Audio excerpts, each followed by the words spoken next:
Hope Diamond. Deep blue, 45 carats. Born in the ancient mines of Golconda, India, this stone didn't just travel through history, it hunted through it. French kings possessed it, then lost their heads in the Revolution. The Hope family acquired it in 1839 and watched their name crumble into financial ruin and early death. But the true horror came later. Socialite Evelyn Walsh McLean wore it daily. She lost her son in a car crash, her daughter to an overdose, her husband to another woman, all within a few devastating years. Even the mailman who delivered it to the Smithsonian in 1958 suffered a truck accident shortly after. The museum keeps it now, rotating, protected. Guards still walk past it with unusual caution.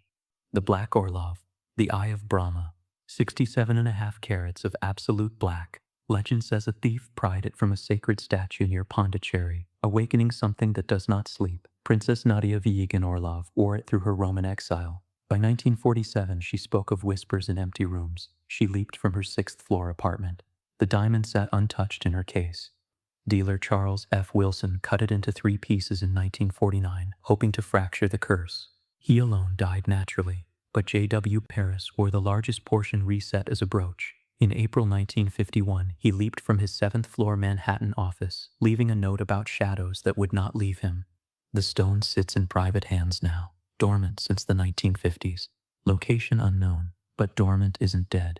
Its carbonado structure swallows light completely, a void that seems hungry for company. Koh-i-Noor, Mountain of Light, 105 carats of disputed brilliance. Ancient Hindu texts were explicit. Only women may wear it safely. Men who possess it will suffer untold misfortune. The text proved prophetic. Nadir Shah, who seized it, was assassinated in his sleep. Ranjit Singh's lineage collapsed after his death. The British East India Company took it in 1849, recut it from 18.6 carats to suit European tastes, and presented it to Queen Victoria.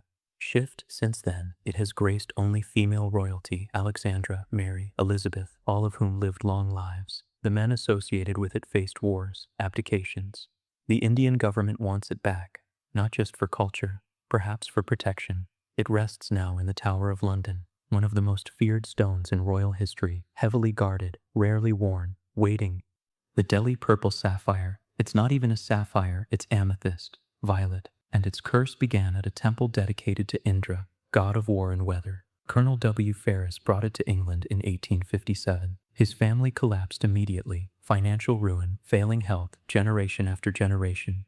Author Edward Heron Allen acquired it in 1890. What followed was relentless: broken limbs, lost manuscripts, fires. He finally locked it inside 7 nested boxes, surrounded by scarab amulets and desperate prayers, and left it to the Natural History Museum with one condition: slow, deliberate, keep it sealed until 3 years after his death. They display it now, alongside his handwritten warning. Curators use the same gloves reserved for toxic minerals. Visitors report headaches, nausea. The stone sits quietly in its case, a purple promise that some things refuse to be owned without exacting their price in suffering. The Sancy diamond, pale yellow, shield-shaped, barely larger than a postage stamp, yet it has destroyed French kings, English nobility, and Russian merchants since 1570. Henry III wore it in his cap to hide his baldness. A monk assassinated him shortly after. Charles I owned it during his beheading. It vanished during the Revolution, reappeared in Russia, and its owner there died by violence in 18. But here's the detail that chills.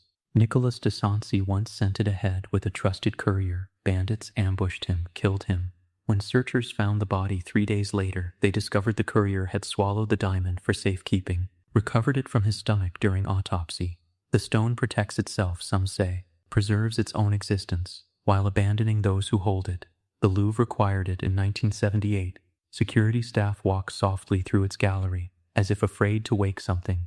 The Regent diamond, 400 carats, when a slave pulled it from Indian earth in 1701. English Governor Thomas Pitt purchased it and spent 2 years cutting away over half its mass. It entered French royalty, became the centerpiece of Louis XV's crown, adorned Marie Antoinette's hat. Slower. We know how that ended. During the Revolution, thieves stole it, hid it in a Paris garret for a year.